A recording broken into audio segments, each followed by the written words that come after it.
ये इसमें दोनों ग्रुप्स के लोग हैं या सिर्फ एक ग्रुप? कौन कौन कौन से ग्रुप हैं इसमें?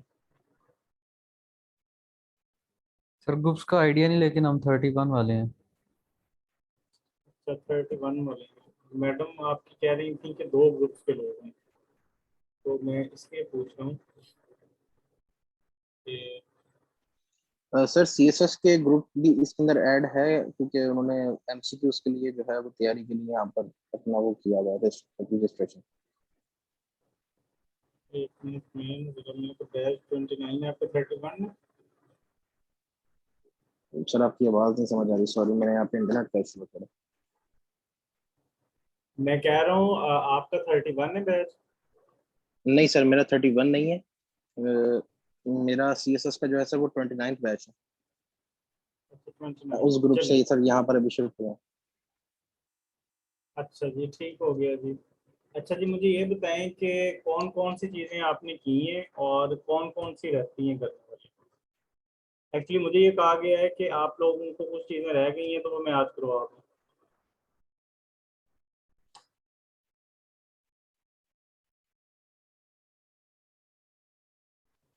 सर इस वाले ग्रुप में मेरी आपके साथ फर्स्ट क्लास है, और इंग्लिश की भी इस वाले ग्रुप में सर फर्स्ट क्लास है। तो मुझे नहीं पता सर इसमें पहले क्या पढ़ाया गया। सर अच्छा, हमारी भी फर्स्ट पहले क्लास है सर, इंग्लिश की।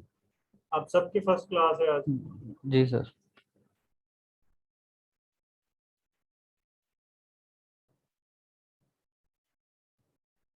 एक मिनट ज़रा, मुझे सिर्फ 2-4 मिनट दें, मैं ज़रा कंफर्म कर लूँ कि दूसरे क्या इसका क्या है मतलब। ठीक है सर, आप कंफर्म कर।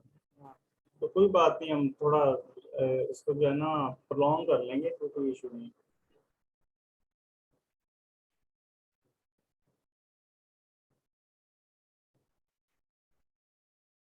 हाँ बेटा।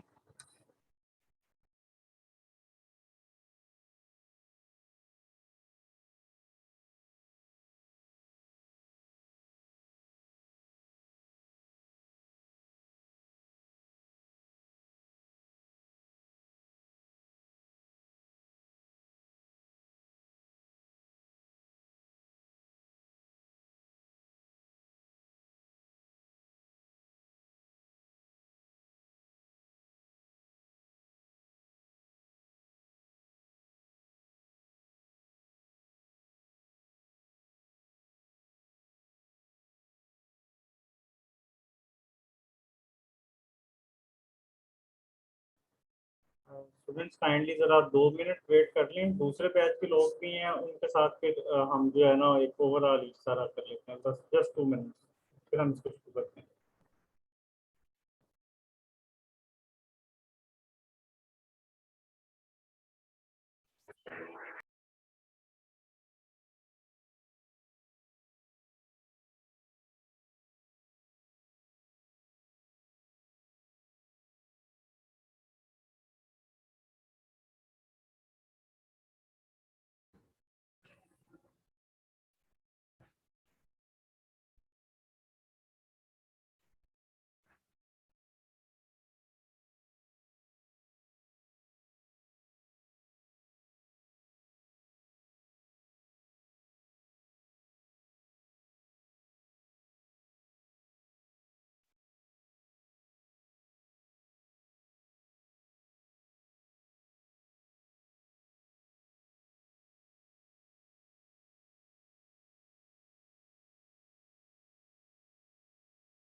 ओके जी, एक्चुअली मुझे अभी पता चला है कि इसमें सीएसएस के भी लोग हैं इंग्लिश वाले, और बैच 31 के भी हैं, 30 के भी आ रहे हैं लोग कुछ, और 29 के भी हैं। सो मुझे कोई प्रॉब्लम नहीं है, हम दोबारा से स्टार्ट करते हैं बिल्कुल। पहली क्लास से स्टार्ट करेंगे, ठीक है?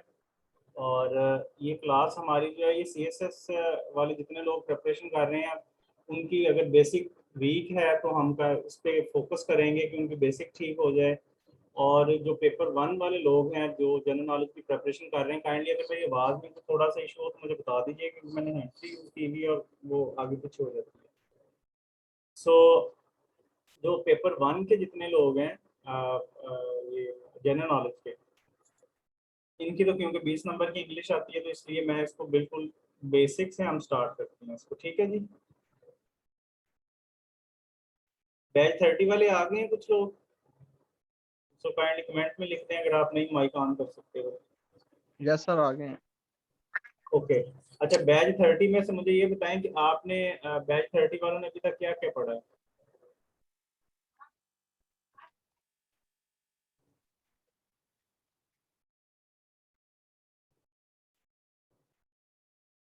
बैच 30 वाले काइंडली मुझे ये बता दें कि आपने बैच 30 में कितनी क्लासेस ली हैं और क्या क्या पढ़ा है। ये सिर्फ इसलिए कि ताकि मुझे आइडिया हो जाए कि आपने क्या चीज़ों को कवर किया अभी तक और कौन सी चीज़ें कवर नहीं की।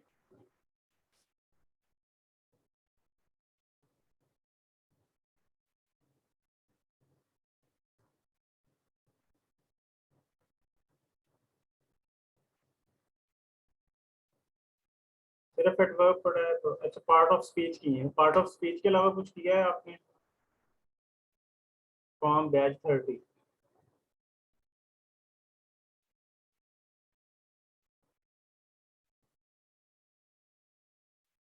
ओके जी, ठीक हो गया। अच्छा जी, हम आज से प्रॉपर स्टार्ट करते हैं अपनी इंग्लिश की क्लासेस, और मैं कोशिश करूंगा कि इंशाल्लाह 6 to 7 लेक्चर्स में या 5 to 7 लेक्चर्स में जहाँ पे भी सूटेबल हुआ आप लोगों को थोड़ा जो है वो चीज़ें आपकी हो जाए तो ठीक है जी। अच्छा, पहले थोड़ा सा इंट्रोडक्शन ले लेते हैं इसका कि हमारी क्लास में होता क्या क्या है, ठीक है। 1 पेपर वालों के लिए भी और उन लोगों के लिए भी जो बेसिक इंग्लिश करना चाह रहे हैं। जी, किसी ने कुछ कहना है?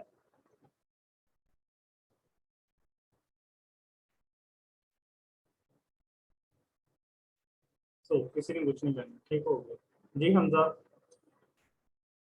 नहीं सर, कुछ नहीं कहना। ओके जी, ठीक हो गया।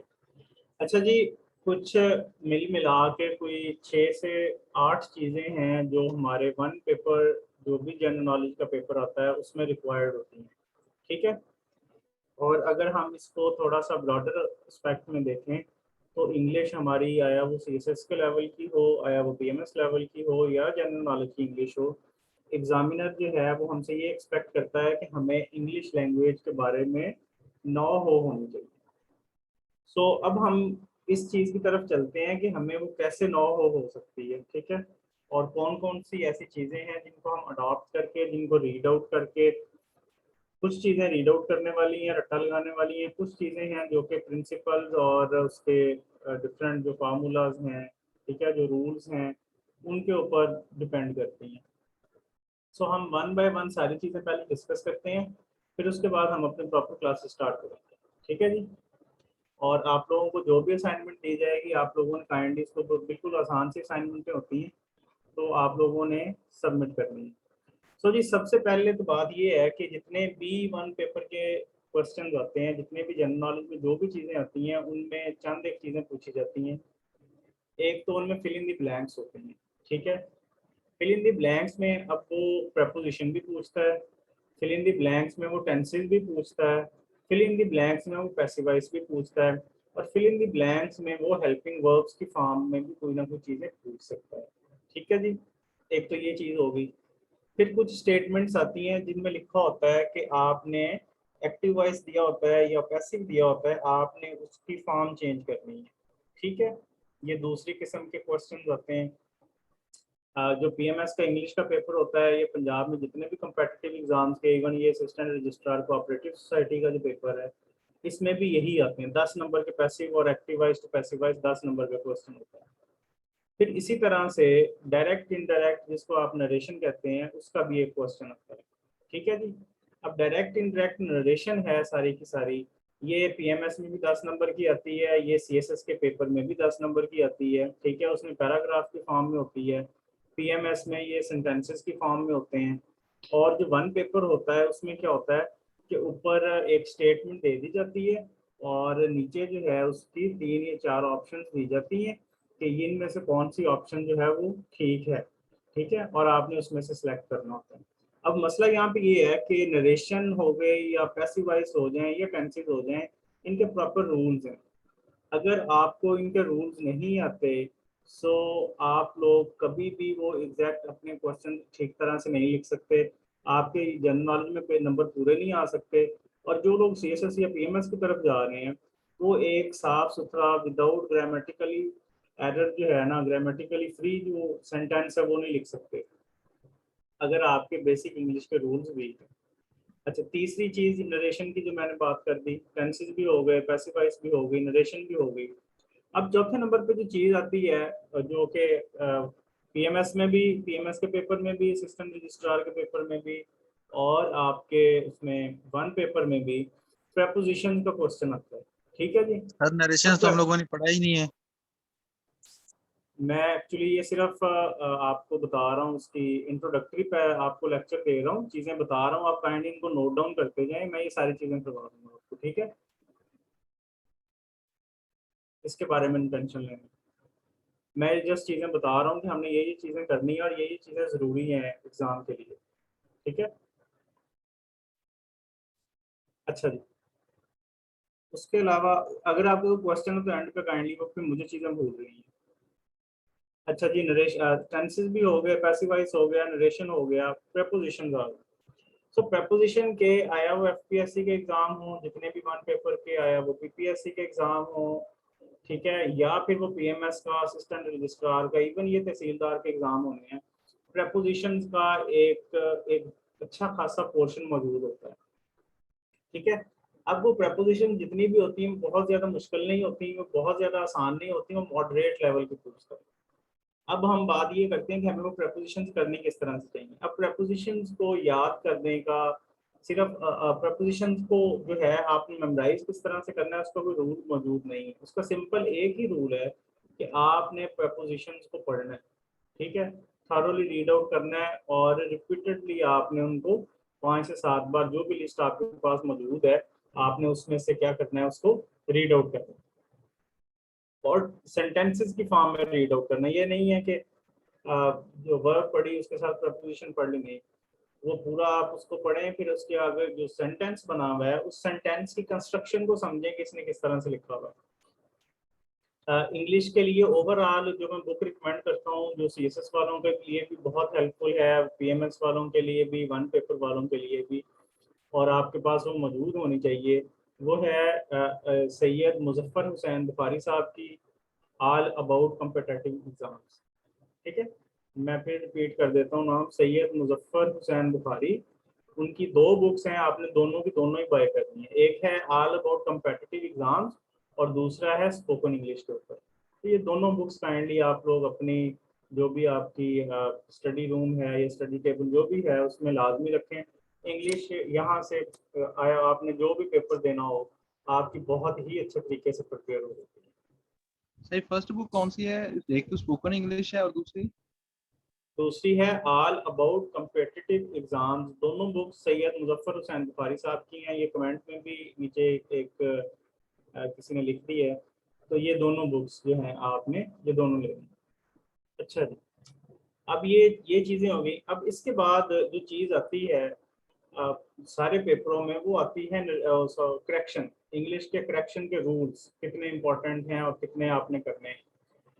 इंग्लिश के करेक्शन के जो बेसिक रूल्स हैं वो आपने याद रखने हैं, वो 40 to 50 हैं जो बेसिक इंग्लिश के करेक्शन के रूल्स हैं। सीएसएस के करेक्शन जब हम रूल्स करेंगे आप लोग उसमें से अच्छी तरह देख लीजिएगा, सीएसएस के सारे पास पेपर उठाइएगा, 10 में से 6-7 उन्हीं 40 रूल्स में से होंगे। ठीक है, और वन पेपर में तो 100% सारी की सारी चीज़ें वही इम्प्लीमेंट हो रही होती हैं। सो इसका मतलब है कि करेक्शन के रूल्स भी बहुत इंपॉर्टेंट है हमारे लिए। किसी भी पेपर में पीएमएस सीएसएस हो, वन पेपर हो, तहसीलदार हो, कोऑपरेटिव का एग्जाम हो, मतलब जहाँ पे भी इंग्लिश आएगी ये चीज़ें वहाँ पे पूछी जाएंगी। सो अब हमने देखा टेंसेस भी हो गए, पैसिवाइज भी हो गए, हमारी नरेशन भी हो गई, प्रपोजिशन भी हो गई और ट्रांसलेशन भी हो गई। अब एक जो क्वेश्चन आता है, अब इसकी एग्जामिनर ने ना इस हर पोर्शन की डिवीजन की हुई होती है। ठीक है, कि इस पोर्शन में से 3 नंबर बनाने हैं, इसमें से 2 नंबर लेने हैं, इसमें से 3 नंबर, ये इसमें 20 मार्क्स इस तरह से डिवीजन की होती है। अच्छा, इसके बाद जो इम्पोर्टेंट चीज आती है वो आती है जी ईडियम्स। अब ईडियम्स को किस तरह से पूछता है? अब ईडीएम को वो इस तरह से पूछेगा आपके वन पेपर में कि वन पेपर में जो ईडीएम्स आते हैं उनमें ऊपर स्टेटमेंट दे देगा या ऊपर ये लिख देगा कि जो नीचे दिए की जो ईडीएम्स हैं इनमें से करेक्ट कौन सा है। ठीक है, सो आप करेक्ट ईडीएम तभी फाइंड आउट कर सकते हैं जब आपने वो ईडीएम को पढ़ा हो। ठीक है, एग्जैक्ट अगर आपको उसका पता हो तो वहां से कोई ना कोई एक आर्टिकल को मिस कर देगा, दी की जगह ऑन लगा देगा, एट लगा देगा। ठीक है, उसकी कोई मेन वर्डिंग चेंज कर देगा। सो उसके लिए भी जरूरी यही है कि हमें ईडीएम जो है वो हमने बार बार पढ़े हों। ठीक है, हमें पता हो कि एग्जैक्ट और सही ईडीएम कौन सा है। ये चीजें भी हो गई। अच्छा जी, उसके बाद जो इम्पोर्टेंट चीज है और जो कि वैसे तो सबसे इम्पोर्टेंट वही है, लेकिन मैं इसको एंड पे इसलिए बयान करता हूँ क्योंकि वो थोड़ी सी रट्टे वाली चीज है, वो है जी वोकैबुलरी। ठीक है, अच्छा अब वोकैबुलरी के सोर्स क्या है वो मैं आपको बता देता हूँ। वोकैबुलरी का सोर्स ये है कि सबसे पहले आपने 750 वर्ड्स की एक लिस्ट है, उसको कहते हैं barons high frequency 750 word list. ठीक है, बैरन्स BARRONS, बैरन की 750 हाई फ्रीक्वेंसी वर्ड, ये गूगल पे आपको आराम से मिल जाएंगे, PDF फाइल में मौजूद है। इसको डाउनलोड करना है आपने और इसको आपने डेली 10 से 15 अल्फाज जो हैं उसको कोशिश करनी है, डेली 15 अल्फाज रिवाइज कर दे। बैरन की BARRONS, बैरन्स ऊपर वो सेमी कॉलन है, barons 750 high frequency word list. अभी आ रही है आवाज सबको? ये मैं इधर लिख भी देता हूँ और मेरे पास जितनी चीजें होंगी इंशाल्लाह वो मैं आपको 1-2 दिन में सारा कुछ सेंड कर दूंगा। लेकिन फिर भी आपसे ये रिक्वेस्ट है कि काइंडली बुक्स जो हैं वो आप बाय करें लाजमी।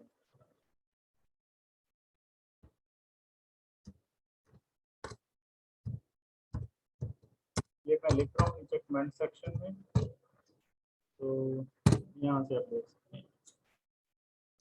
अच्छा जी, ये चीजें हो गई। अच्छा, इसको आपने, इसका भी तरीका वही है जो प्रपोजिशन का तरीका है कि आपने इसको रट्टा नहीं लगाना। सबसे पहला इसका याद करने का तरीका, रट्टा नहीं लगाना, इसको पढ़ना है। आज 15 अल्फाज हैं, इनको 2 से 3 बार पढ़ें, उनके साथ अकोमोडेट होने की कोशिश करें। ठीक है, फेमिलियर हों उनके साथ। अच्छा, ये जरूरी नहीं है कि वो जो 750 अल्फाज हैं वो आपको आते ही नहीं है, क्योंकि आप सब लोग माशाल्लाह ग्रेजुएट हैं यूनिवर्सिटी के, तो उन 750 में से ऑलमोस्ट गया से गया बंदे को भी 300-400 वर्ड आता है, उसने वो कहीं ना कहीं पढ़ा है। जो थोड़ा सा अबव एवरेज है उसको 500 आता होगा। अब आपने वो जो 200-250 लफ्ज है आपने उसको याद करना है। उसको याद करने का तरीका यही है कि आपने बार बार पढ़ना है दिन में डिफरेंट अल्फाज में, क्योंकि उसमें कुछ एडवर्ब हैं, कुछ नाउन हैं, कुछ एडजेक्टिव्स हैं, तो अपनी रूटीन की लैंग्वेज जो है ना उसमें यूज करने की कोशिश करें। ठीक है, अच्छा एक तो ये तरीका है इसका। दूसरा तरीका ये है, जब आप ये 750 वर्ड लिस्ट कर लें, ठीक है, और उसके बाद आपने ये करना है कि CSS के जितने भी पास्ट पेपर्स हैं आपने वो सारे के सारे पास्ट पेपर्स उठाने हैं 90 से ऑनवर्ड। कितने हो गए? 31 ईयर्स के। उन 31 ईयर्स के पास्ट पेपर्स को आपने अपना एक रजिस्टर बनाना है, उस पर सॉल्व करना है, वोकैबुलरी लिखें, डायरेक्ट एंड इनडायरेक्ट सारे सॉल्व करें, उसके करेक्शन सॉल्व करें, पैसिव वॉइस सॉल्व करें, ईडीएम सॉल्व करें। अब इसका बेनिफिट ये होगा कि वो 30 साल के पेपर्स जो हैं वो आपने, ये जो 30-35 नंबर की ऑब्जेक्टिव आती है हर पेपर में, CSS में शायद ये 60% का जो पेपर है वो सारे का सारा ऑब्जेक्टिव है प्रेसी का। और CSS PMS में अगर कोई बंदा प्रेसी के पेपर में फेल होता है, ठीक है, तो वो अपनी नाअहली की वजह से होता है, एग्जामिनर का उसमें कसूर नहीं होता। क्योंकि अगर आप सारे का सारा पेपर प्रेसी और कम्प्रीहेंशन पे डाल दें वो कुछ भी नहीं है, वो तो 25 नंबर की है। अगर आपको नहीं आती है या आपने बिल्कुल फजूल से की है उसने आपको 2 नंबर देने हैं, अगर आपने बहुत अच्छी की उसने 7 नंबर देने हैं। तो ये जो 20 नंबर की वोकैब है, ईडीएम्स हैं, ये नरेशन है, करेक्शन है और इसके अलावा प्रपोजिशंस हैं ये, ठीक है, तो ये मिल मिला के कुछ 65 मार्क्स की इसकी डिवीजन है इंग्लिश में, उसमें CSS में, इवन PMS में भी। और जीके में तो 20 नंबर की इंग्लिश है। अगर आप उसमें से, चलो हम ये ज्यूम कर लेते हैं कि जो वोकैबुलरी है वो आपको ठीक तरह से आपने नहीं की होगी, ठीक है, उसमें से कुछ चीज़ें आपकी मिसप्लेस हो गई हैं, लेकिन इसके बावजूद आप उन 20 में से 19, 18, 19 नंबर, ये जो चीज़ें मैंने बताई हैं, अगर आप ये कर लेते हैं तो आपके 20 आउट ऑफ 20 उसमें से मार्क्स आएंगे। ठीक है जी। ये तो थी एक ओवरऑल बात। अब यहाँ तक किसी बंदे का कोई क्वेश्चन है तो आप मुझसे पूछ सकते हैं। सर कितने इयर्स के आपने 5 पेपर्स बोला है और किसके पीएमएससी या सीएसएस? सीएसएस के भी निकालें, पीएमएस के भी निकालें, सारे के सारे सॉल्व करें, लेकिन ये काम एंड पे करने वाला है। जब आप ये सारी चीजें हम लोग कवर कर लें, जो जो चीजें हम साथ साथ कवर करते जाएं, आप उसके पास पेपर्स में से निकालते जाएं। आपको कैप, ईडीएम्स, प्रेपोजिशन ये तो आपके करने के काम है, ठीक है, ये तो हम नहीं पढ़ाएंगे। मैं तो आपको टेंसेस करवाऊंगा, आपको पैसिवाइज करवाऊंगा, नरेशन करवाऊंगा, करेक्शन के रूल्स करवा दूंगा, ठीक है। मैं ये चीजें जो रूल्स हैं, जो चीजें ये वाली चीजें मैं करवाऊंगा। अब जो याद करने वाली चीजें हैं वो टोटली आप पे डिपेंड करता है कि आपने उनको किस तरह से करना है, ठीक सर है जी। ये सिनोनिम्स और एंटोनिम्स वगैरह तो बहुत ही ज्यादा है, तो हम लोग कहाँ से ये सारे मतलब कितने सीखने पड़ेंगे, या कहाँ किस बुक से कुछ रेफरेंस होगा कि उसी भी से हम लोग याद कर ले? मकसूद मैंने ऑलरेडी ये चीज बता दी है कि बैरन की 750 हाई फ्रीक्वेंसी वर्ड लिस्ट जब आप प्रिपेयर कर लें, उसके बाद आप सीएसएस के पास पेपर्स कर लें, तो आपको कैप के काफ़ी हद तक मसाइल हल हो जाएंगे। देखें, वो कैप तो जीआरई की 3500 की लिस्ट भी मौजूद है, लेकिन ये है कि आप कुछ ना कुछ तो कर सकेंगे ना। अगर आप ये 750 कर लेते हैं और उसके बाद आप सीएसएस के भी 30 साल के पेपर कर लेते हैं, 30 साल के पेपरों का मतलब ये है कि 600 अल्फाज वो हो गए और उनके नीचे ऑप्शंस भी हैं। तो मिल मिला के 2400-2500-2600 लफ्ज जो है, ये अगर आप कर लेते हैं, इनको पढ़ लेते हैं और इनके अपने नोट्स बना लेते हैं अलहदा से, तो आप, मेरा ख्याल है, आराम से 14-15 नंबर ले जाएंगे सीएसएस में। और इसमें तो वैसे बड़ी आसान सी कैब आती है वन पेपर में, तो वो 750 वर्ड लिस्ट हो जाएगी।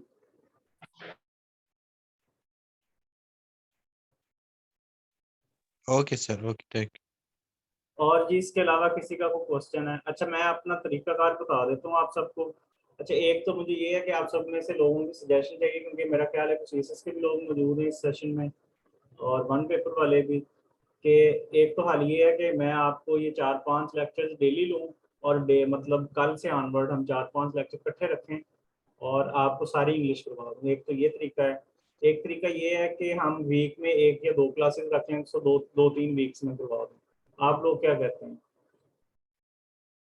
सर आप जो कह रहे हैं ना कि एक दिन में ही आप सारे लेक्चर्स रख के हमें करवाएंगे, हम इतने फ्री नहीं है, ये नहीं हम लोगों को सूट कर रहा। आप वीक्स में कर लें, डिवाइड कर लें। नहीं नहीं, डेली एक दिन में तो ये सारा कुछ नहीं हो सकता। मैं ये कह रहा हूँ कि डेली एक लेक्चर रख के।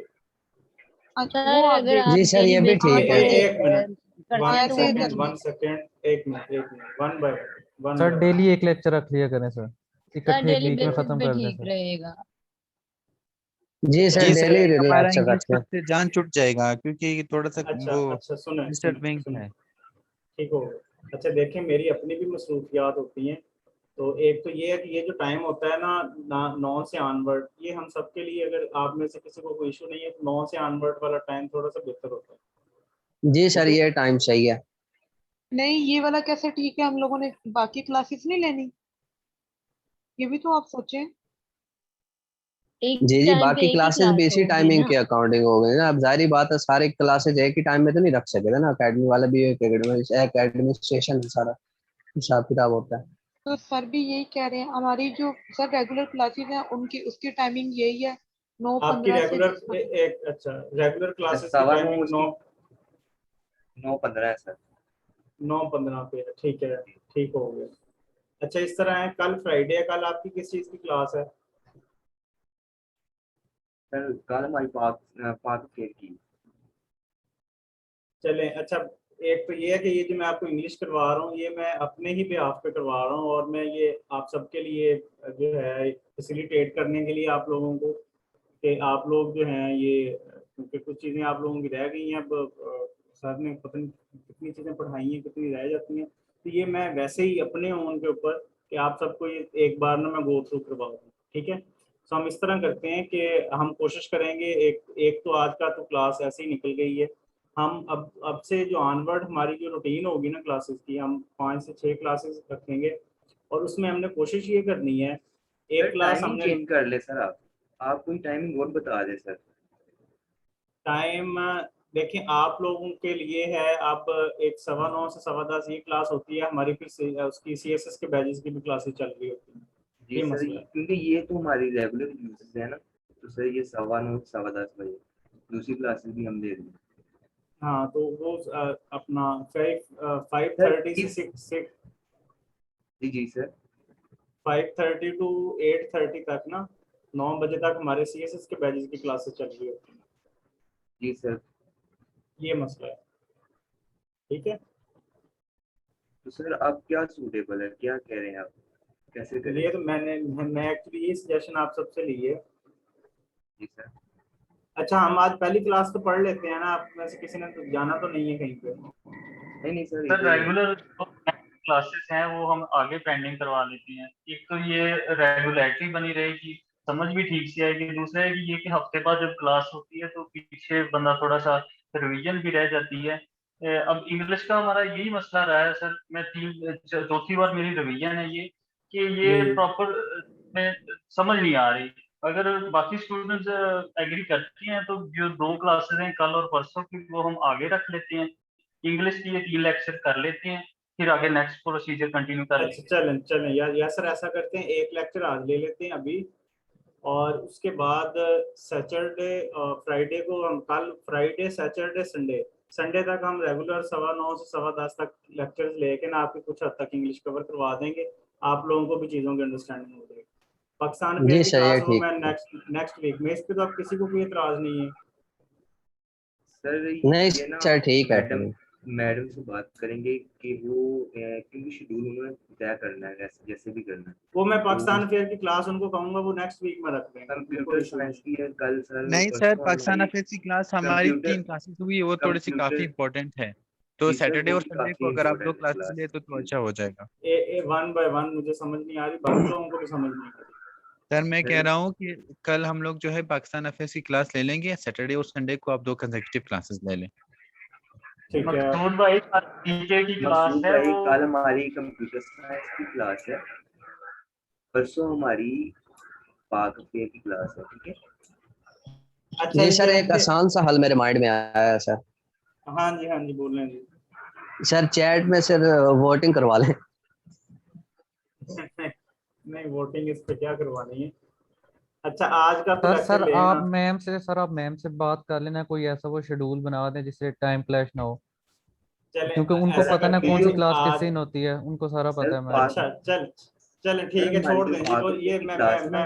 मैं आपको बताता हूँ जी, छोड़ दें सारी जी चीजें। सर जी। आज हम पहली क्लास पढ़ते हैं, टेंसेस करते हैं, फिर उसके बाद इंशाल्लाह मैं शेड्यूल बनाता हूँ नेक्स्ट वीक में, तो वो हम कंसेक्टिव 2-3 क्लासेस रख के ना सारा सिलेबस कवर कर लेंगे, ठीक जी हो सर गया। आप इसके अलावा कोई और टाइम रख दें तो तब हम चलें कंफ्यूज हैं। ठीक है, उसके ऊपर कल भी बात टाइम करते हैं। सूट नहीं कर रहा, आप फ्री होंगे? हम लोग जॉब वगैरह करते हैं, हम लोग फ्री नहीं है। आप चलें ये भी ठीक तो हो गया। समझे ना।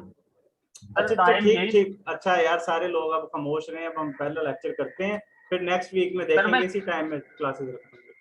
सर मैं सजेशन देने लगा था कि सर जमान साहब बड़ी मुश्किल से टाइम मिला है सर से, तो अब थोड़ा सा कर लें ये जो भी करना है। मैं वॉलंटरली आप सबके लिए 24 आवर अवेलेबल हूँ, ऐसी कोई बात नहीं है। नेक्स्ट वीक में हम क्लास रख लेंगे, लेकिन आज की क्लास तो स्टार्ट करने दें नहीं, मुझे वो देखने में जरा फाइल ढूंढ लेंगे।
जी आप सबको ये नजर आ रही है स्लाइड्स?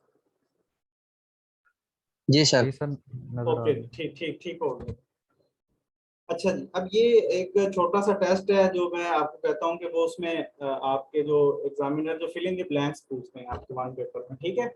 इस तरह से एक सेंटेंस या स्टेटमेंट दी हुई होती है और नीचे ये आई स्पेस होगा, something to the class right now, explain होगा, एक्सप्लेनिंग होगा, हैव एक्सप्लेन्ड होगा, ठीक है। तो वहां से आपको जब क्लास उसकी टेस्ट की सॉरी उसकी जो आपको अंडरस्टैंडिंग है वो तब होगी जब आपने टेंसेस पढ़े होंगे, आपको पता होगा कि ये कौन सा टेंस है और किस टेंस में बात हो रही है, ठीक है। तो ये इस तरह से हम ये इंशाल्लाह जब टेंसेस कर लेंगे उसकी प्रैक्टिस भी करेंगे तो फिर हम इस काबिल हो जाएंगे कि हम ये समझ सकेंगे ये किस टेंस की बात की गई है और इसमें जो है एग्जामिनर हमसे पूछना क्या चाह रहा है उसकी सही ऑप्शन कौन सी है। ये इस चीज़ के लिए हेल्पफुल है। और बाकी जो कम्पिटेटिव की जो आपके जो दूसरे हमारे जो सीएसएस वाले हैं उनके लिए भी ये एडवाइस है कि आपने इस चीज़ को बिल्कुल आपने बड़ा सीरियस लेना है। हम लोग अक्सर ये एक गलत फहमी में रहते हैं कि हमें जो है हम सोच रहे होते हैं कि हमें जो है ना सारा कुछ आता है, ठीक है, मतलब कि हमें टेंसेस भी आते हैं, पैसे इन एक्चुअल प्रैक्टिस हमें नहीं आ रही होती चीज़ें, ठीक है। और उसकी सबसे बड़ी वजह यही होती है कि हमारा जो ये जो फेलियर रेशो भी डीएमसी आ जाएंगी आप लोगों को पता चल जाएगा। प्रेसी में बहुत ज़्यादा लोग फेल हुए हैं, ठीक है। हम क्या है कि हम जब लिख रहे होते हैं हम कम्प्लेक्स सेंटेंसेस बनाते हैं, लेंथी सेंटेंसेस बनाते हैं, दो क्लॉजेज आपस में मिल नहीं रहे होते, ठीक है। और एक आप सबके लिए ये भी एडवाइस है जो लोग लिख रहे हैं ये प्रैक्टिस कर रहे हैं तो कोशिश करें छोटे सेंटेंसेस बनाएं, ठीक है। एंड बट इफ ये लगा के डबल सेंटेंस लेंथी सेंटेंस बनाने की कोशिश ना करें, ना एग्जामिनर की डिमांड है। एग्जामिनर की डिमांड यही है कि आप सिंपल सेंटेंसेस में उसको अपनी बात कन्वे कर दें और वो बड़ा सॉफ्ट तरीके से आपकी बात को समझ सके कि आपने किया क्या है। अच्छा ये सबसे पहले हम करते हैं सिंपल प्रेजेंट टेंस, ठीक है जी। अच्छा ये सिंपल प्रेजेंट टेंस सबसे पहले होता है, सिंपल प्रेजेंट टेंस हम उस टेंस को बोलते हैं जिसमें हम अपना जो प्रेजेंट जो भी हम कर रहे हैं एक्टिविटी उसमें हम वो करंट सिचुएशन में कर रहे होते हैं, ठीक है। इसकी हम तीन कंडीशन में इसको डिवाइड करते हैं। सबसे पहली कंडीशन इसकी ये है कि सिंपल प्रेजेंट टेंस उन तमाम चीज़ों के लिए यूज होता है जहाँ पे हम हैबिचुअल एक्शन कर रहे होते हैं। मतलब हैबिचुअल एक्शन से मतलब कि जो चीज़ें हम रूटीन में कर रहे होते हैं। फॉर एग्जाम्पल वो खाना खाता है, वो नाश्ता करता है, वो स्कूल जाता है, ठीक है, वो खेलता है, वो मूवी देखता है, अब ये सारी चीज़ें हैबिचुअल एक्शंस में आती हैं, ठीक है। वो क्लास पढ़ता है, वो क्लास पढ़ाता है, ये सारी चीज़ें हैबिचुअल एक्शंस, ठीक है। हैबिचुअल एक्शन से मुराद वो सारी चीज़ें जो हम कर रहे होते हैं और हैबिचुअल एक्शन से वो चीज़ें भी मुराद हैं, इससे मतलब वो भी है ऐसी एक्टिविटीज जो या तो हम कर रहे हैं या हम नहीं कर रहे और वो हमेशा से हमारे साथ कैसे चल रही है उसमें। तो उन सब चीज़ों के लिए हम सिंपल प्रेजेंट टेंस को यूज़ करते हैं। इसकी सेकंड कंडीशन ये है when you are referring to unchanging truths. हम दूसरा इसको तब यूज करते हैं जब हम ऐसी चीज के ऊपर बात कर रहे होते हैं जो कि रियलिटी होती है, जो कि फैक्चुअल इंफॉर्मेशन होती है, ठीक है, जो कि चेंज नहीं हो रही होती, ठीक है। उन सारी चीजों के लिए हम सिंपल प्रेजेंट टेंस यूज करते हैं। फिर थर्ड हम इसको कहाँ पे यूज करते हैं कि when you are making general statements of the fact. General statements of the fact ये है कि अगर आपने किसी भी बात को जनरली आइडियलाइज किया है, कुछ आपने बताना है, जैसे वो मैंने कहा कि वो डेली स्कूल जाता है, वो रोजाना नाश्ता करता है, अब ये हैबिचुअल एक्शंस में भी आ रही हैं और general statements of the fact भी हैं, ठीक है। आपने किसी पोजीशन के रेजिग्नेशन के बारे में बात करनी है, किसी डिपार्टमेंट की उसके ऊपर एक्टिविटीज के ऊपर बात करनी है, ये general statements of the fact. अब हम इनकी एग्जांपल्स देखते हैं। अब हैबिट जो हमने सबसे पहला रूल जो था वो अप्लाई किया, he always comes late to class, वो क्लास में हमेशा लेट आता है। अब यहाँ पे जो ऑलवेज है वर्ड, ठीक है, अब ये डिनोट क्या कर रहा है, हमेशा, ठीक है। हम इस पे पार्ट ऑफ स्पीच नहीं अप्लाई कर रहे हैं, हम सिंपल इसके रूल्स देख रहे हैं सिंपल प्रेजेंट टेंस के, ठीक है। अब ऑलवेज जो है ये हमें बता रहा है कि ये उसकी हैबिट है, ये डेली वो काम कर रहा है, ठीक है। He always comes late to class. अब unchanging truth, the sun rises in the east. और general statement of the fact, they are friendly. अब इसमें आर नजर आ रहा है तो हम समझेंगे कि ये तो प्रेजेंट सिंपल टेंस नहीं है, उसका तो ये रूल नहीं है। लेकिन जब हम general statement of the fact में लेके जाएंगे बात को तो हम उसमें ये चीज़ यूज़ कर सकते हैं और यहाँ से ये सिंपल प्रेजेंट टेंस जो है वो उसकी जो है वो शो हो गए। अब हम देखते हैं कि इसके इंडिकेटर्स कौन कौन से सिंपल प्रेजेंट टेंस के। कौन कौन से वर्ड्स हैं जो हम यूज कर सकते हैं और हमें इंडिकेट करते हैं कि ये चीजें जो हैं उन तीनों कंडीशंस के ऊपर बेस कर रही हैं, हैबिट्स के ऊपर, अनचेंजिंग ट्रूथ्स के ऊपर, ठीक है, general statements of the fact, always हो गया, व्हेन एवर हो गया, एवरीडे हो गया। मतलब ये जो अल्फाज हैं ये हमें, अच्छा ये जो इंडिकेटर होते हैं ये जरूरी नहीं है कि ये सारे इंडिकेटर जहाँ पे आए आपने कहना है कि सिंपल प्रेजेंट टेंस है, आपने उस सेंटेंस को भी पढ़ना है, ठीक है। अगर उस अगर वो कॉम्प्लेक्स सेंटेंस है, उसमें लेंथी लिखा हुआ है, 2-3 स्टेटमेंट्स हैं, उसमें ओकेजनली आ गया, तो आपने सिंपल प्रेजेंट की तरफ नहीं चले जाना, आपने उसको कंप्लीट पढ़ना है, उसको समझना है कि इसमें क्या चीज़ कही गई है। अब हम इसका रूल देखते हैं। इसका रूल ये है सिंपल प्रेजेंट टेंस का कि हमने इसमें वर्ब की फर्स्ट फॉर्म यूज करनी है, ठीक है। वर्ब की फर्स्ट फॉर्म हमेशा यूज होगी और इसमें ही, शी, इट या किसी पर्सन का कोई नाम होगा तो हम उसमें एस और ई एस का वर्ब के साथ उसका एडिशन करेंगे, ठीक है। जैसे ये आई स्टडी, आई के साथ तो नहीं हम लगाएंगे, यू जो है ये भी सिंपल है, जो है ही, शी, इट के साथ जो है वो हम एस या ई एस का इजाफा करते हैं, they study, they wait, we wait, ठीक है। ये सारी की सारी चीजें। और जब हम इसको बनाएंगे उसमें नेगेटिव स्टेटमेंट जो हैं तो उसमें हम डज नॉट यूज करते हैं, ठीक है।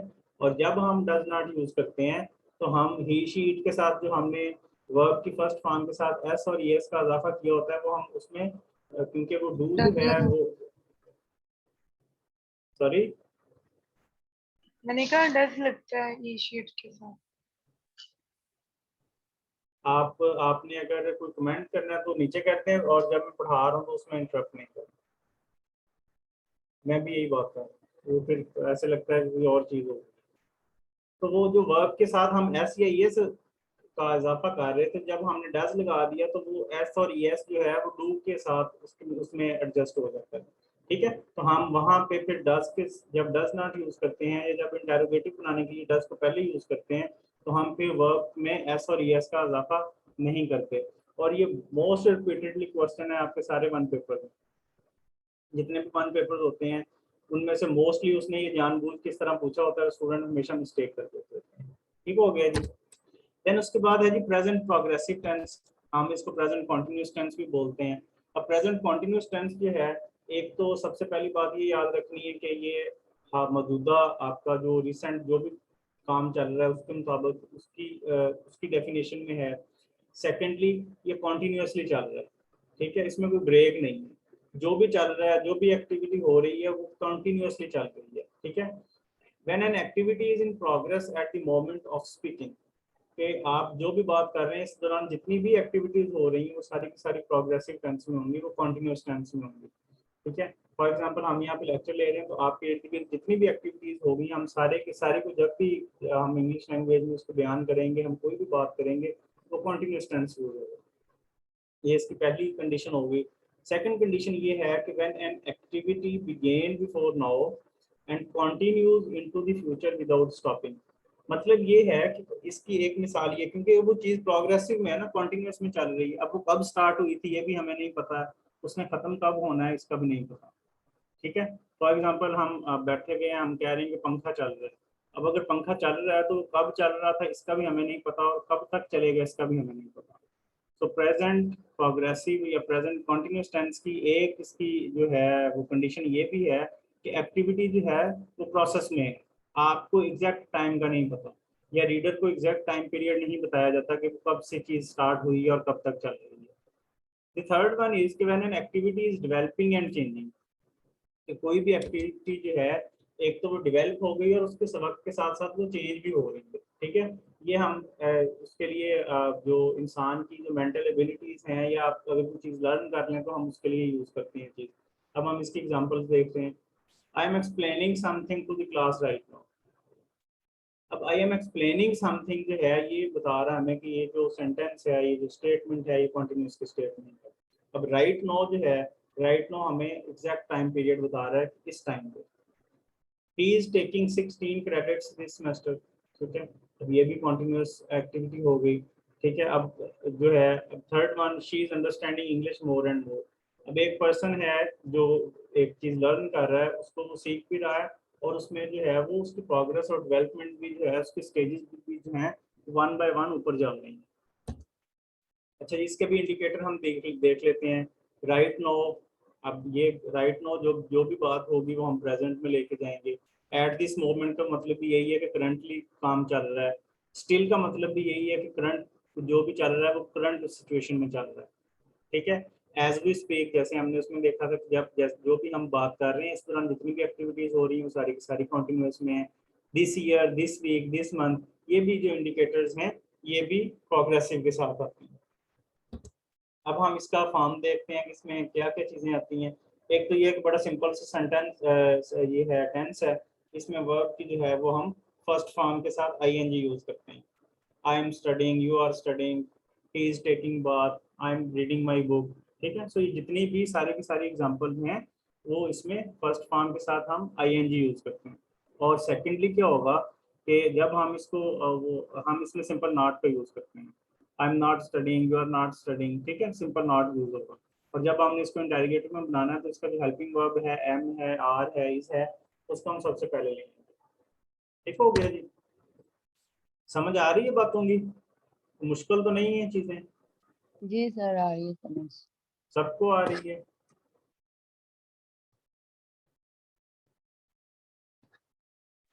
जी सर, आ रही। कंटिन्यू। ओके, अच्छा जी, ये तो बड़े सिंपल से टेंस जो हमने किए। अब उसके बाद आता है जी प्रेजेंट परफेक्ट टेंस। अच्छा, इस टेंस के बारे में जो जितनी भी आप सीएसएस के एग्जामिनर्स की रिपोर्ट निकाल के देख लें, हर एग्जामिनर इंग्लिश के हवाले से स्पेसिफिकली हर एग्जामिनर ने अपनी जो उसकी रिपोर्ट है उसमें ये लिखा हुआ है कि स्टूडेंट्स को पता ही नहीं है कि प्रेजेंट सिंपल टेंस में और प्रेजेंट परफेक्ट टेंस में डिफरेंस क्या है। अब ये सीएसएस का एग्जामिनर कह रहा है कि 99% स्टूडेंट्स को नहीं पता। ठीक है, इसका मतलब मेजोरिटी के सभी को ही नहीं पता है, क्योंकि हम जब यूज कर रहे होते हैं हम एक तो फ्लुएंट के साथ लिख रहे होते हैं स्पीड में, दूसरा हम कॉम्प्लेक्स सेंटेंसेस बना देते हैं और हमें एग्जैक्टली पता ही नहीं चलता कि हमने जो टेंस यूज करना है वो किस तरीके से यूज करना है और कौन कौन सी उसकी जो है मतलब उसकी कंडीशंस क्या है, किस टेंस को कब यूज करना है। ठीक है जी। अच्छा, प्रेजेंट परफेक्ट टेंस जो है वो हम किस तरह यूज करते हैं। एक तो सबसे पहले इसकी 4 कंडीशंस पे हम बात करते हैं कि when an activity happened at an unspecified time in the past। अच्छा, एक तो आपने ये बात याद रखनी है कि क्योंकि इसमें प्रेजेंट परफेक्ट है, एक तो ये है कि ये बात प्रेजेंट टाइम की और दूसरा परफेक्ट है कि वो बात खत्म हो गई है। ठीक है, ये दो चीजें। अब इसकी पहली कंडीशन कि when an activity happened at an unspecified time in the past। ठीक है, कि किसी भी अनस्पेसिफाइड टाइम में जो है एक एक्टिविटी कंप्लीट हो गई है। ठीक है, लेकिन वो बिफोर द प्रेजेंट अभी अभी कुछ खत्म हो गया। ठीक है, जैसे आप कहें मैंने अभी अभी खाना खाया है। ठीक है, when an activity has been repeated several times before now, और सेकेंडली क्या है कि अब से कुछ देर पहले कोई भी एक्टिविटी बहुत बार रिपीट हुई है, वो भी प्रेजेंट परफेक्ट की कंडीशन में आएगी। Thirdly when an activity was very recently completed before now, अब इसका भी मतलब वही है कि कोई भी एक्टिविटी है प्रेजेंट परफेक्ट में क्या होगा कि वो जमाना हाल में प्रेजेंट टेंस में वो कंप्लीट हो जाती है। और इसकी लास्ट कंडीशन जो है कि when an activity is not completed in the past, तो कोई भी एक ऐसी एक्टिविटी जो कि पास्ट में कंप्लीट ही ना हुई हो। अब हम इसके एग्जांपल्स की तरफ देखते हैं। अनस्पेसिफाइड टाइम के ऊपर they have already seen that movie. ठीक है, अनस्पेसिफाइड टाइम बिफोर नो कैसे हो गया कि they have already seen that movie, वो ये फिल्म पहले ही देख चुके हैं। कब देखी है उन्होंने ये हमें नहीं पता। ठीक है, लेकिन वो देख चुके हैं, वो ऑलरेडी इस मूवी को देख चुके हैं। अब ये अनस्पेसिफाइड टाइम लेकिन अब से पहले देखी है उन्होंने, परफेक्ट हो गई है, बात कंप्लीट हो गई है। रिपीटेड एक्टिविटी क्या है? We have visited New York city many times. अब ये जो मैनी टाइम्स का मैनी टाइम्स से हमें क्या इसका इंडिकेट मिल रहा है कि वो एक्टिविटी जो है अब से कुछ देर पहले हुई है लेकिन रिपीटेडली हुई है। अब कितनी बार उन्होंने विजिट किया न्यूयॉर्क सिटी को हमें नहीं पता। An action has recently been completed before now, I have just eaten। ठीक है, action not completed in the past, I have studied Spanish। अब इसके हमने देखने के इंडिकेटर्स कौन कौन से हैं? बिफोर है, एवर है, so far, already, yet, recently, just और since। अच्छा, इसमें क्या है कि हमने हैज और हैव यूज करने। ठीक है, और उसके साथ वर्ब की थर्ड फॉर्म यूज करनी, पास्ट पार्टिसिपल यूज करना। ठीक हो गया। जैसे I have studied, we have studied, they have studied, ये बेसिकली छोटी छोटी एग्जांपल्स आपको समझने के लिए।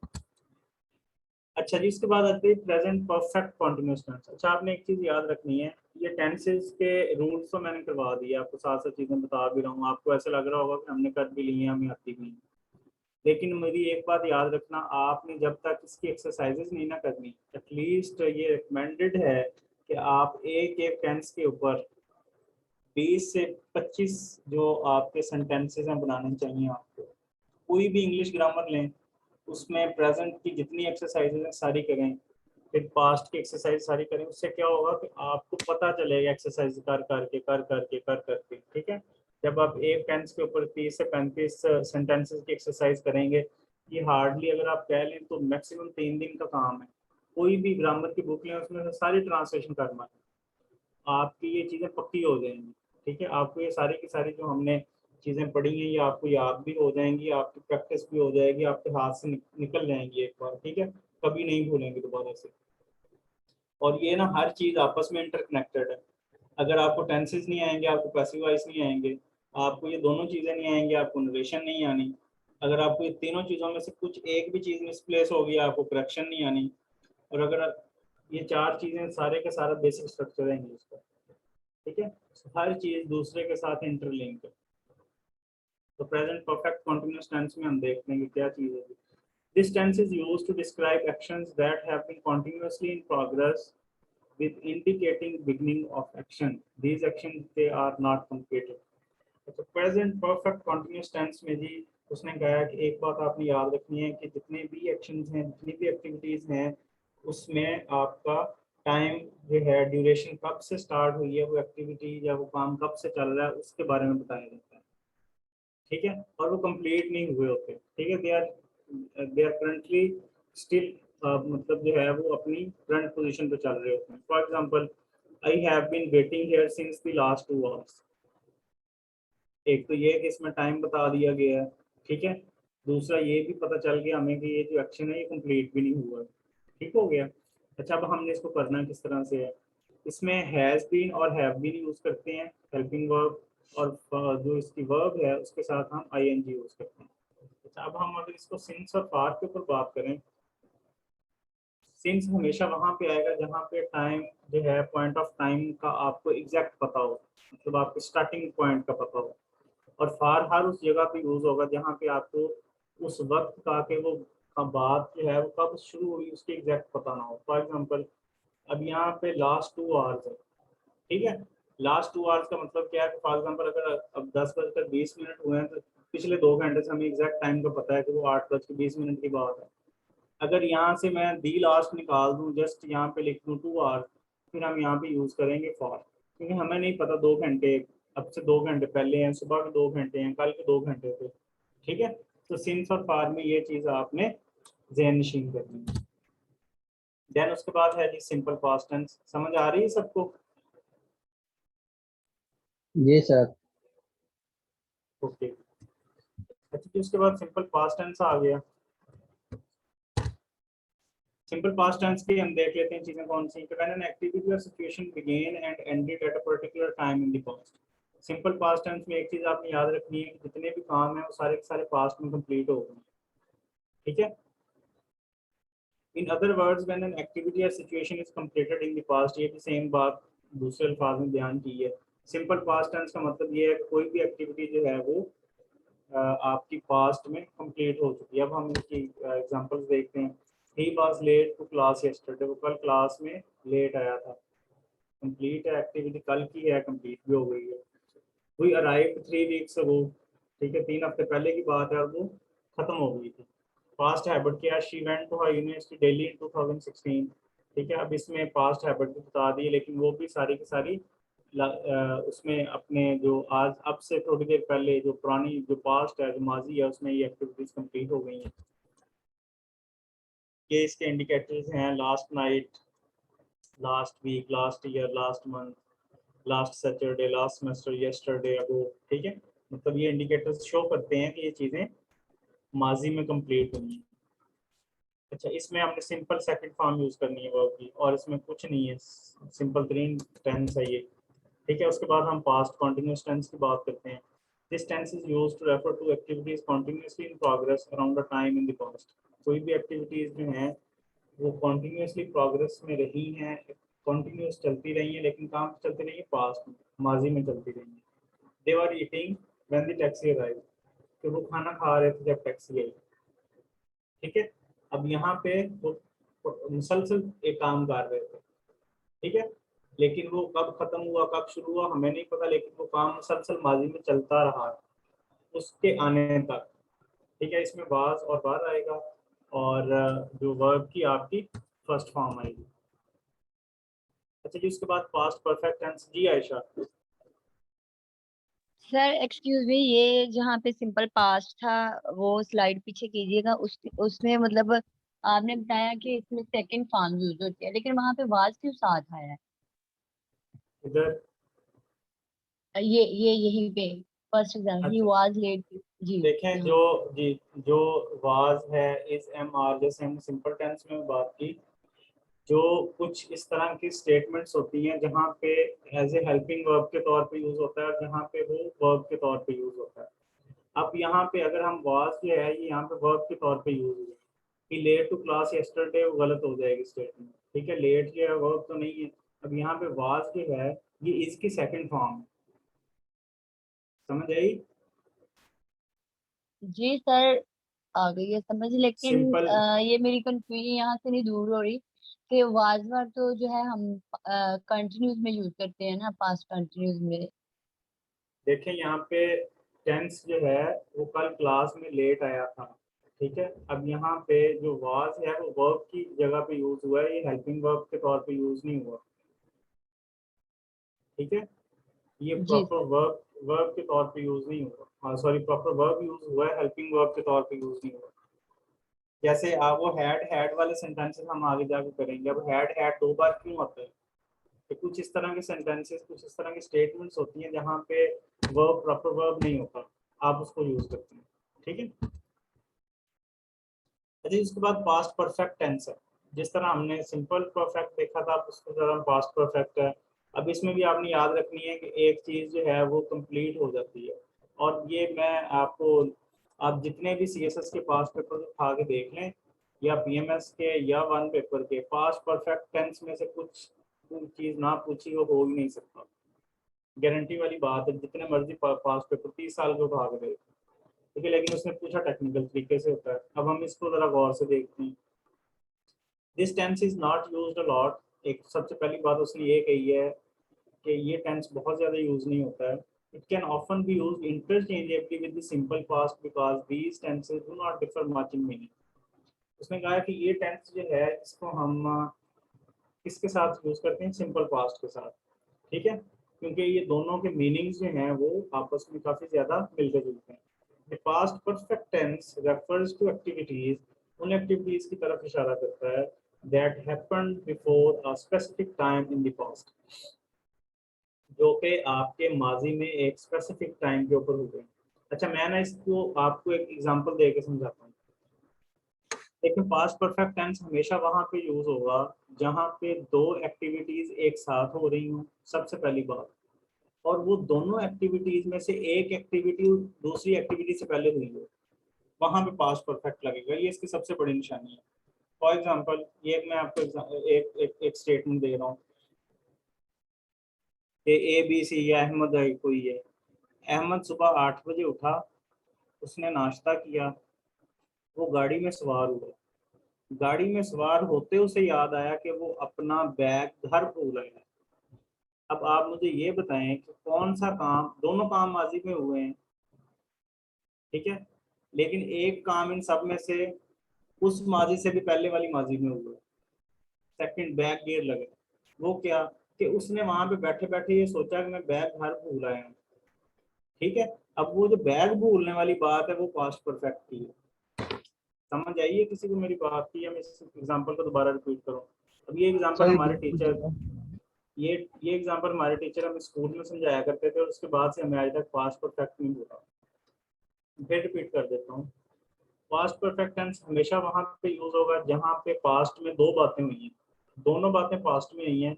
लेकिन परफेक्ट वहां पे यूज होगा जहां पे एक बात उस पास्ट से भी पहले हुई है। ठीक है, फॉर एग्जांपल अब आप एक बंदा सुबह उठा है, गाड़ी में बैठा है, गाड़ी में बैठ के उसको याद आया कि वो अपना बैग घर भूल गया। ठीक है, अब गाड़ी में बैठने वाला काम भी माजी में हुआ है, ठीक है, उठने वाला काम भी माजी में हुआ है, लेकिन वो जो बैग भूल गया है वो उससे भी पहले हुआ है। ठीक है, सो ये पास्ट परफेक्ट हमेशा डबल पास्ट के लिए आएगा। तो दो एक्टिविटीज पास्ट में हुई है, लेकिन जो एक्टिविटी पहले हुई है हम वहां पे परफेक्ट का यूज करेंगे। इसका सबसे पहले हम रूल देख लेते हैं। इसमें हैड यूज होगा और थर्ड फॉर्म यूज होगा। For example he had visited her many times before she died. उसके मरने से पहले उसने उसको कई बार उसकी इयादत की या उससे मिली। अच्छा, अब इसमें दो एक्टिविटीज हुई हैं। एक तो ये है कि उस बंदे ने उसको बहुत बार देखा है, और दूसरा क्या एक्टिविटी हुई है कि वो मर गई है। अब इनमें से पहली एक्टिविटी क्या हुई है कि मरने से पहले उसने उसको कई बार देखा है। ठीक है, मरी बाद में या देखा उसने कई बार पहले है, तो दोनों एक्टिविटीज हुई हैं, लेकिन जो देखने वाली एक्टिविटी है वो सबसे पहले हुई है और वो परफेक्ट हो गई। वहां पे आप पास्ट परफेक्ट लगाएंगे। He had visited her many times before she died. हम स्कूल में अपनी ग्रामर में भी पढ़ते होते थे कि डॉक्टर के आने से पहले मरीज मर चुका था। अब मरीज के जो मरने का मामला है वो डॉक्टर के आने से पहले का है। तो जहाँ पे डबल पास्ट होगा और जो पास्ट पहले वाला है वहां पे परफेक्ट यूज होगा, और जो पास्ट उसके बाद में जो भी हुआ है उसमें सिंपल पास्ट यूज होगा। समझ आइए? Yes sir. सबको आ गई है? जी सर। कुछ मुश्किल तो नहीं लग रहा है इसमें से, या मेरा तरीका कुछ खराब तो नहीं है पढ़ाने का? नहीं ओके। अच्छा जी, उसके बाद है जी past perfect continuous tense. So past perfect continuous tense में जिस तरह हमने प्रेजेंट परफेक्ट कॉन्टिन्यूअस में देखा था, इसमें भी एक तो परफेक्ट कॉन्टिन्यूअस जितने भी टेंसेस हैं, एक चीज उनमें आपने देखनी है, उनमें एक चीज कॉमन है, क्या है कि उसमें वक्त का बताया जाता है, एग्जैक्ट वक्त का बताया जाता है कि कौन सी चीज कब स्टार्ट हुई है। This tense is used when an activity was continuously in progress before a specific time in the past. तो कोई भी एक्टिविटी जो है वो एक स्पेसिफिक टाइम में हुई है पास्ट में। ठीक है, जैसे आई है। अच्छा, इसकी हेल्पिंग वर्ब्स क्या है? उसमें सिंपल परफेक्ट पे हमने यूज किया था हैज बीन और हैव बीन। इसमें हमने यूज करना है सिंपल हैड बीन, क्योंकि ये पास्ट परफेक्ट है। Sorry, I had been thinking about this topic since early in the morning. मैं इस टॉपिक पर सुबह सवेरे से सोच रहा था। ठीक है, अब एक तो इसमें सिंस और फार पे यूज आ गया। अर्ली इन द मॉर्निंग जो है, अब ये एग्जैक्ट टाइम बता रहा है कि सुबह सवेरे से। ठीक है, और दूसरा इसमें हैड बीन आ गया और वर्ब के साथ उसकी फॉर्म आ गई, आईएनजी आ गई। देन उसके बाद हम फ्यूचर टेंस करते हैं। सबसे पहले फ्यूचर सिंपल टेंस जो है, फ्यूचर टेंसेस किसके लिए यूज होता है कि जब हम कोई भी किसी चीज की तरफ इशारा करते हैं, किसी एक्टिविटी की तरफ, किसी इवेंट की तरफ, किसी काम की तरफ जो कि अभी होना है, हुआ नहीं है। ठीक है, हम उन सब चीजों के लिए फ्यूचर यूज करते हैं। Next week we will work on punctuation. ये सिंपल सी इसके विल और शैल का यूज करेंगे आप सिंपल फ्यूचर टेंस के लिए। ठीक है, और वर्ब की जो है वो हम फर्स्ट फॉर्म यूज करेंगे। फिर इसके इंडिकेटर्स हैं आज के बाद भी, tomorrow, next hour, next month, next year, कुछ भी ये सारे जो भी चीज़ आपको बताई जाए कि ये आपने अभी बाद में यूज करनी है, उसके लिए सारे के सारे इंडिकेटर्स दिए। जी आयशा?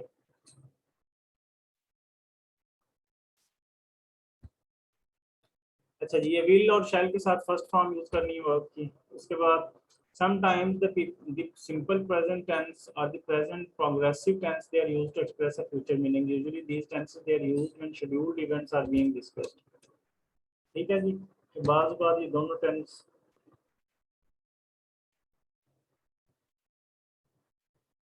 ये जो फ्यूचर ये जो परफेक्ट कॉन्टिन्यूअस के टेंसेस होते हैं ना, इनकी बेसिकली अब या तो आप मुझे कोई एग्जांपल बताएं, फिर मैं आपको सही तरह से बता सकता हूँ।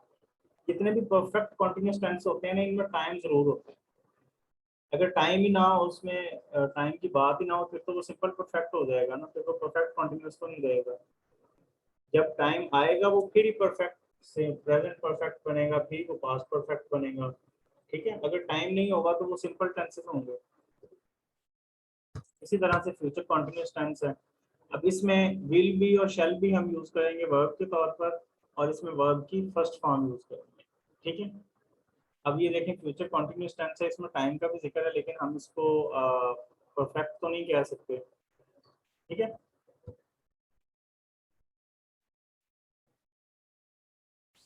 मैं उसका वेट कर चुका हूँ। अच्छा, इसमें अब जो एग्जांपल है, ये एक इन्होंने ये टेंस लिखा है जी, मैं उसका इंतजार कर चुका हूँ। ठीक है, अब ये अब आप खुद देखें, इसमें ये सबके लिए ये एग्जांपल है। अच्छा कि आपने मैं उसका इंतजार कर चुका हूँ। मैंने आपको जब प्रेजेंट परफेक्ट टेंस बताया था तो मैंने क्या बताया था कि कोई भी एक्टिविटी जो कि रिसेंटली कंप्लीट हुई है, अब आपने उसका जो इंतजार किया है आपने वो कंप्लीट कर लिया है, इंतजार अभी कर चुके हैं, कंप्लीट हो गया इंतजार, तो यहाँ ये सिंपल प्रेजेंट परफेक्ट करेगा। ठीक है, अगर आप ये कहें कि मैं उसका 3 दिन से इंतजार कर रहा हूँ, फिर ये प्रेजेंट परफेक्ट हो जाएगा, कॉन्टिन्यूस। ठीक है जी। अच्छा, इसके बाद फ्यूचर परफेक्ट की बात करते हैं। Future perfect expresses the idea that an activity will occur before some future time. ठीक है, कि कोई भी एक्टिविटी जो कि अभी फ्यूचर में होगी लेकिन वो परफेक्ट होगी। She will have finished dinner before the game start. अब फ्यूचर परफेक्ट जो है ये भी पास्ट परफेक्ट की तरह इसके भी 2 पार्ट्स हो सकते हैं, यहाँ जैसे यहाँ पे लिखा हुआ है। ठीक है, अब इसमें विल है और शैल है यूज होगा, और पास्ट पार्टिसिपल यूज होगा। जितने भी परफेक्ट टेंसेस हैं सब में जो है ना आपने पास्ट पार्टिसिपल यूज करना। इसी तरह future perfect continuous tense, this tense is used to refer to activities that will be continuously in progress before a future time. जैसे he will have been working for 3 hours before your arrival. अच्छा, इसमें future perfect से related जो question आते हैं one paper में वो ये होते हैं कि अब स्टूडेंट्स को ये नहीं पता होता कि आपने जब इसको नेगेटिव में उसमें मनफी सवालिया में इसको चेंज करना है तो आपने, क्योंकि यहाँ पे विल हैव बीन 3 जो है वो हेल्पिंग वर्ब्स यूज हुए, तो नॉट लगाने का सबसे इम्पोर्टेंट और सबसे जो तगड़ा किस्म का रूल है वो ये है कि आपने पहले जो पहला हेल्पिंग वर्ब है उसके बाद हमेशा नॉट आता है, विल नॉट हैव बीन। ठीक है, अगर आप विल हैव तो बाद नॉट लगाएंगे वो गलत हो जाएगा। सो हमेशा पहले वर्ब, पहला हेल्पिंग वर्ब जो है उसके बाद नॉट आता होता है। ठीक है, अच्छा जी, एक चार्ट है, इसमें सारे टेंसेस इन सब की हेल्पिंग वर्ब लिखे हैं। अब आप लोगों की एक्सरसाइज ये है नेक्स्ट क्लास के लिए कि आपने कोई भी ग्रामर लेनी है और उसकी सारी की सारी टेंसेस के ऊपर जितनी भी एक्टिविटीज है वो सारी की सारी करनी है। ठीक है, और इसी तरह से आपको ये पक्के होंगे, आपको ये याद होंगी चीज़ें। अदरवाइज 2-3 दिन के बाद, 2-3 दिन के अगर कल नहीं आप रिवाइज नहीं करेंगे ये परसों तक भूल जाएंगे। ठीक है, कोई क्वेश्चन है किसी का तो आप मुझसे पूछ सकते हैं।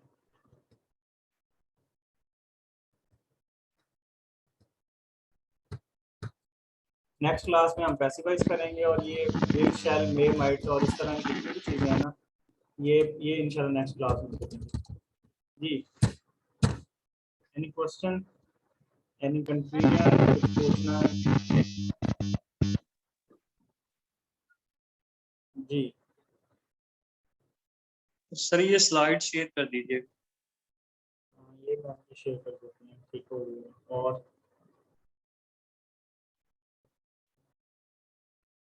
Anything else? कोई नहीं है, चलो होप्स हो कि आप लोगों को समझ आई होगी। काइंडली इसको ज़रा प्रैक्टिस कीजिएगा, ये चीज़ें आपकी पक्की हो जाएंगी। फिर इंशाल्लाह in the next class we will move on the passive voice and फिर उसके बाद इंशाल्लाह नरेशन और देन करेक्शन पे। ठीक हो गया, ओके जी, टेक केयर, अल्लाह हाफिज़।